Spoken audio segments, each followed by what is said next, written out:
Hey guys, welcome back to the Support Driven Online Meetup. I'm your host Scott Tran, and today we have Ryan LaBarge from Olark. He's going to talk about running support-related projects. Thanks for being our guest, Ryan. For sure, Scott. Thanks for having me. Great, great. So, can you tell us a little bit about yourself? Yeah, my name's Ryan LaBarge. I live in Michigan. I work from the Ann Arbor office for Olark. I've lived in Michigan my entire life, and I've done technical support for over a decade now. I've always been kind of a computer nerd, but professionally from 2000 on, I've been fixing computers, set up networks. Now I kind of moved into the realm of technical support for software as a service type businesses. Great. And so let's talk about some of the things that you do support-wise at Olark, because you run a lot of support-related projects there. Yeah. And so the first question I've got is, how do you find time to do these? Well, it doesn't come easy. From the get-go, I've had at least 20% time at Olark. So Mondays and Wednesdays are my days to not do that. I still do support-related things on those days, like sales calls, answer emails through desk.com, our CRM, write help guides, help other Olarkers with support questions, since our company does all-hands support type approach to it. So we have people who are not usually used to answering customer questions and know all the ins and outs. So there's a lot of support given to them as well. But beyond that, the 20% time, and I find a lot of time between chats and between the normal things to do to peck away at stuff. It depends on the day. Some days I have chats, I have like 60 chats throughout the day. Some days I might have 20. So on those days where there's 20, there's plenty of opportunity for me to work on little side projects. Cool. And when you and how do you choose the projects that you do? Like, can you give us an example of like one way a project could get started? Yeah, so at Olark, we kind of do a vote with your feet type system. There's no managers. There's nobody. The founders do say, hey, these are our goals for the year, and here's what we're trying to aspire to. But as for all the nuts and bolts of that, it's kind of up to us to figure out what we're going to do. So most of the projects that we take on as a support team, as a general team of Olark, it's mostly based upon the requests from the customers. They want this feature, or the documentation for this feature is not up to snuff. Most of the times, if the project's small enough, you can just do it. So I'll pull master on a GitHub repo, update a help article, push it out. We use Jenkins to monitor builds, so we'll rebuild the marketing website, and those changes will go out. For the bigger projects, we do use Trello quite a bit, and the onus is on whomever wants to have that change go through to rally up the support. So So how would they go about doing that? Charm and charisma. You just ask people. You say, hey, this is an issue. What do you think about it? All right. Depending on the project, sometimes you need a lot of engineering support. Sometimes you need just a little. Sometimes it'll just require some CSS. Other times you'll have to, rewrite the system to do whatever you wish to do. So it's kind of, we just get people excited about the issues, and then things fall from there. Okay, so and does it work that way across the company? So if you did need some engineering help, would it be kind of on you to sell it to somebody in engineering and kind of get them on board with it? It depends the type of issue. So if it's an issue like people can't pay us, that's going to ring many more alarms as opposed to, hey, there's a typo here. And even for the typos, we have the power to fix them. All of us are able to, or at least we have the access to fix them. If we don't have the skills to fix them, we can ask for help, like you just mentioned. But it really depends on the type of project. If it's more of a longer-term one, we use Trello, and we have brainstorming documents, sessions, meetings, no meetings, just documents in which we brainstorm. Talk about yeah. Can you talk about a project that you're either working on now or one that you've done recently? Can you kind of like walk through kind of how it got started and and who was involved, or generally who was involved and what happened? Sure. So my big three projects this year, I gave a talk at UserConf in Chicago early in the year, and then I did all of our support videos on the help section. So this is how Greeter works. This is how targeted chat works. And then the latest thing I did was I rewrote our onboarding guide. For the onboarding guide, we always had a few of us train somebody, but it was never like a written explicit process. And it kind of needs to be so everybody's up on the same level. But let's talk about the videos. So at first, we were going to do videos, we were going to farm them out to somebody to do. And they came back with the price of $500 per. And I was like, oh man, like that's a lot of money for just a little bit of work. So I was like, you know what, I'm going to do these. So I bought the Camtasia Studio package to record the screen. We already have a subscription to the Adobe Cloud, so I have After Effects and Premiere Pro and all the things I need on that side of the thing too for post.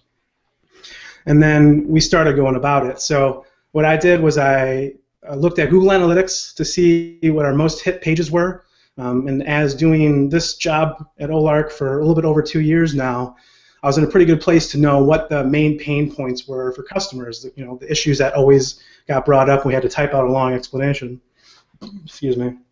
So I took that list, and then I tried to rally up support if anybody wanted to do a voiceover, if anybody wanted to write the script, do any of the read-throughs they're welcome to. I had quite a few people take me up on that, and I just went from there. And to kind of to rally these people, do you just kind of pull out a call for like the bat signal? Yeah. I mean, we all want to make the customer's experience easier, and of course our jobs easier. You know, it's not hard to say, hey Scott, you know that question you have to answer 5 times a day. You want to get rid of answering that question. So for the most part, people were pretty stoked to help out with that. Plus, with the videos and stuff, I wrote all the scripts, I recorded all the video, I cut it all. So if anybody wanted to get their fingers wet in this, they were able to very easily. Because I did most of the work, and I brought them in for the parts that were needed. So Madeline and Nico and a couple other people did voiceovers. We had to go to the library because the offices in Ann Arbor that we've been running aren't very quiet. Okay. It needs to be quite quiet when you do the voiceovers and stuff. I had quite a few people help out with the content of the videos. So it's really awesome because we all collaborated and brought this forward. But you don't necessarily need to spend all of your working hours on it. The individuals helping out, you know. They can throw in whenever they can, and it comes out and helps everybody in the end. Okay, and you mentioned like you don't like have any managers at Olark, so was it just a matter of like you got enough people kind of behind it, and you were committed to getting it done, and that's how it happened, or? More or less, yeah. So we're still playing with the whole like open office concept, right? The whole all hands support. We try to do things a little bit differently at Olark because managers, they do serve a purpose, but at the same time nobody wants to be bossed around, and it's really cool that we don't have it. It's the first job I've ever had where we don't have managers. We all hold each other accountable and hold ourselves accountable, so it works out well. So do you miss it, having managers? No, I don't miss it. But for the videos, I like to work on stuff, right? So I do have the 20% time plus, and I just like to make stuff, and it was great because we needed it, and I felt I could do it because editing video is pretty simple. I've edited video, edit audio and stuff, so I'm used to it. I just had to put everything together, and yeah, just project managed it and let it out. Okay, and how many projects are you typically running at the same time, or is it just kind of here and there? It's ad hoc, but at the same time, I've finally figured out what it feels to be burnt out. It's rough trying to be creative and wanting to do these things because there's so many things you want to do and so little time to do it.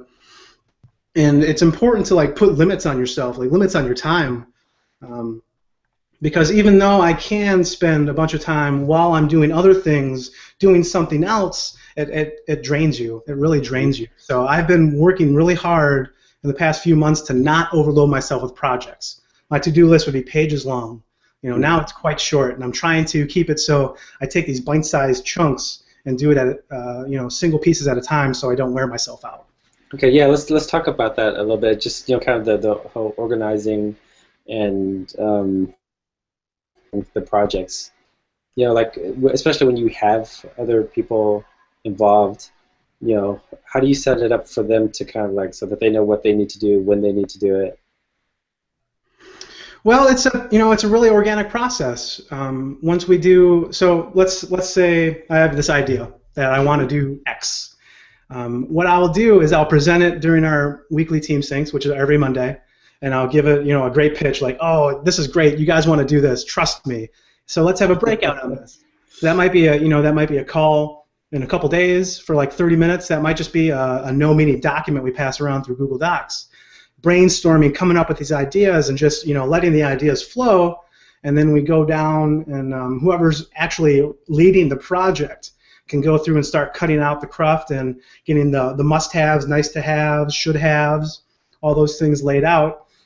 But we use Trello a lot when it comes to these projects, and we'll set up checklists in Trello. And I know for the videos, for example, I know I need to have the script, I know I need to have the cuts. I might like to include this other piece of information that kind of fits in. So we just document it all, and then whenever we're doing it, we go through and do it. Okay. So let's say you have somebody who just started in, kind of, on the support team at OLUK, and they have an idea, for, for a project, right? How would they go about kind of, knowing kind of how to propose this and how to organize it? Well, see, that's a great question. When I first started OLARC, that was my biggest problem, is there wasn't anybody telling me what to do. And I've always been a self-starter, but when you start a new gig especially, you feel like you need to ask permission to do things. Well, you have to learn how things work, right? Right. You know who's in charge of what and who to ask the questions to, and where does the buck stop. And what I really like to do, since I kind of do run the support onboarding, when I do talk to the new folks, I lay it down straight for them. I'm like, hey, here's OLARC, here's how we do it. Now, when I tell them the same thing. When I first started, for the first few months, I was like, all right, well, can I do this? Can I do that? And you just have to do it. So in terms of the whole project planning process, that's part of onboarding. We do cover that. Kimberly, actually, she handles that part, the non-CS part. She runs it, and that's one of the things you have to bring up because it's very alien to most people. Right. And when and so where do you get ideas for projects from? I don't know. I mean, I of course I'll look at what other people are doing. Mm-hmm. But I don't like to copy other people. I don't like to look at the group think and be like, all right, well, that's the answer. Whatever they say, that's got to be it because they already did it. Well, I don't know. One of the first things I did here was the handbook, the OLARC handbook, and I looked at one of our competitors' website. I'm like, all right, well, where are we matching up with these people? And let's see the assets they provide. And one of them had like a starting guide, and I was like, oh man, that sounds great.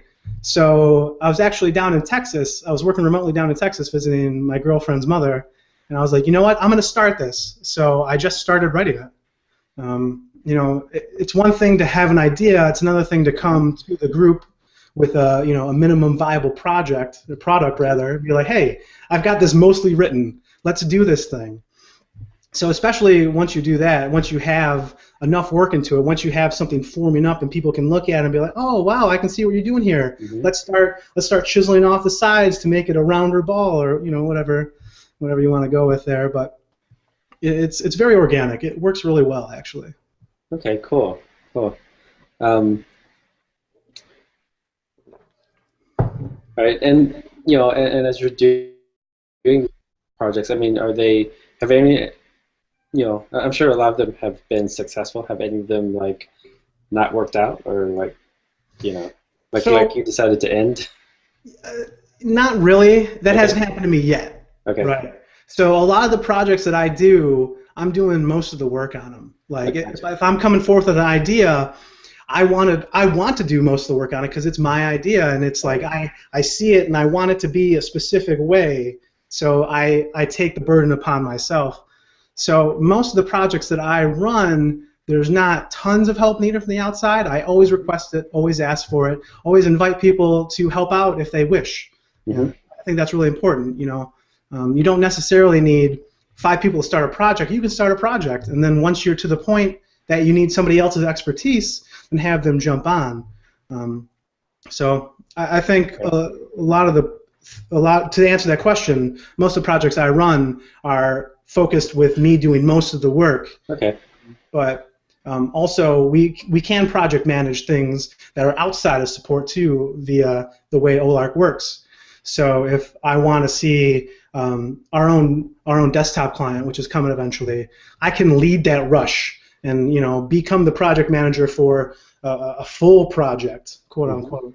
And then, but I haven't really done that too much, so I haven't failed any. But I've definitely had to resize a couple of them. Okay.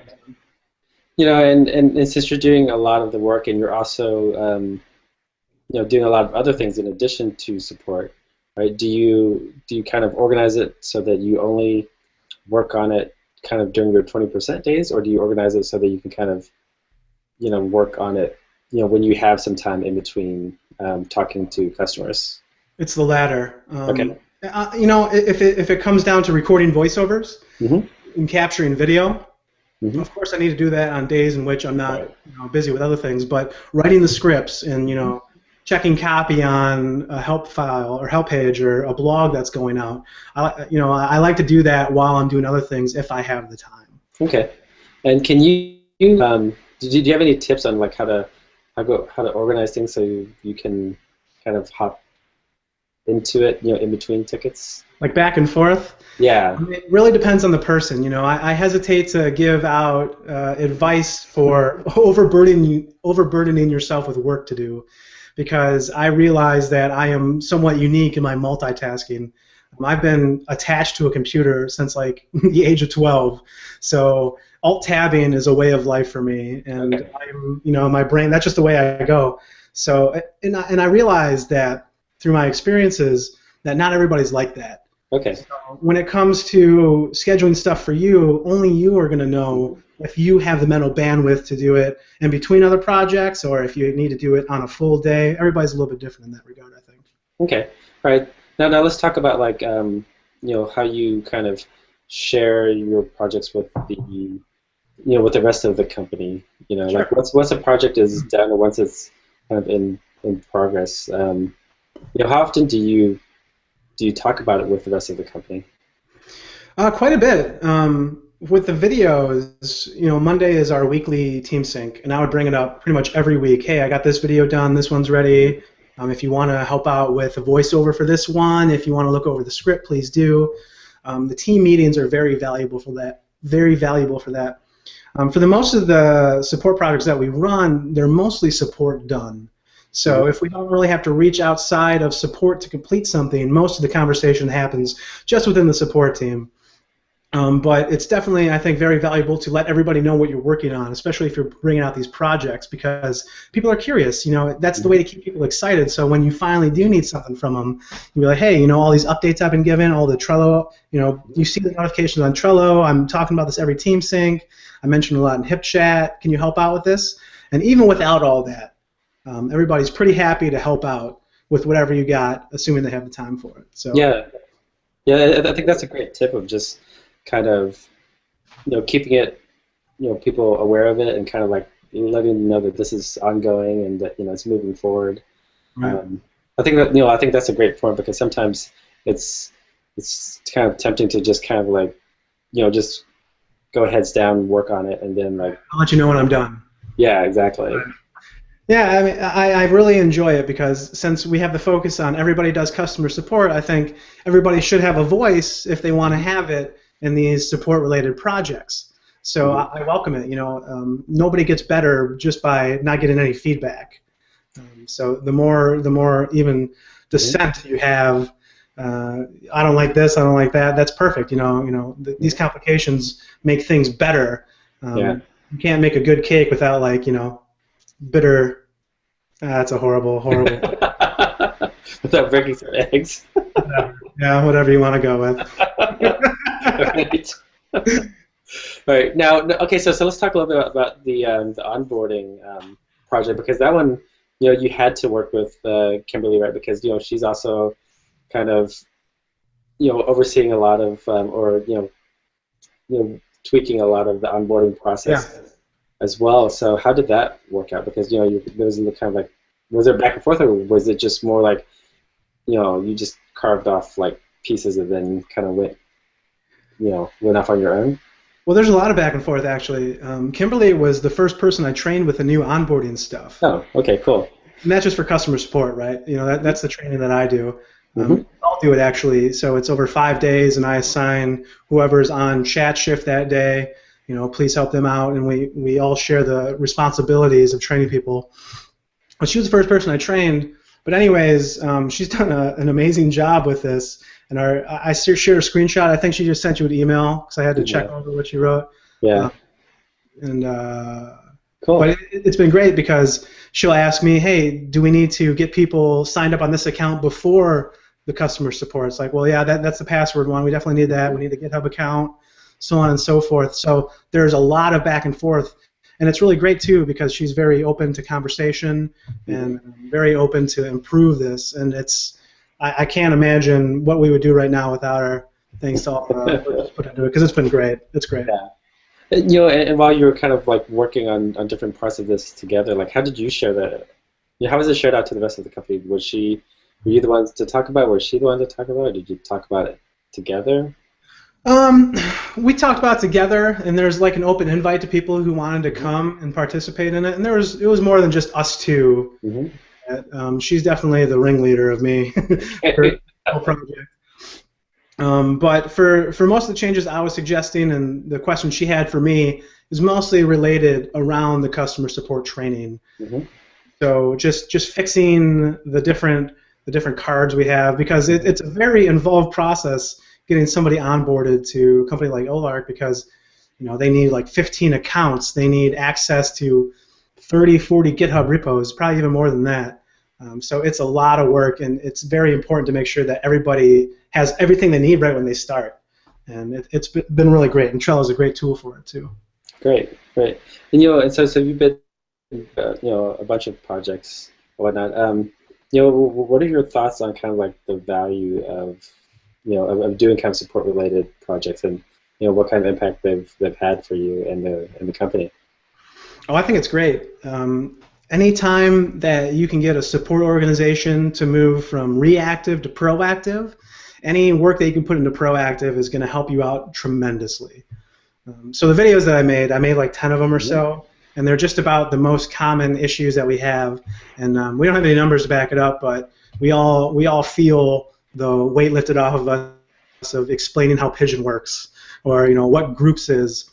So anytime that you can put the efforts and work into these things to let people self-serve themselves and make it as easy as possible for them to find the help they need without actually having to ask you, it saves you so much time, and then that time can be spent towards more proactive. And it'd be great to say that one day, oh, it's going to be all proactive support, we're never going to answer tickets.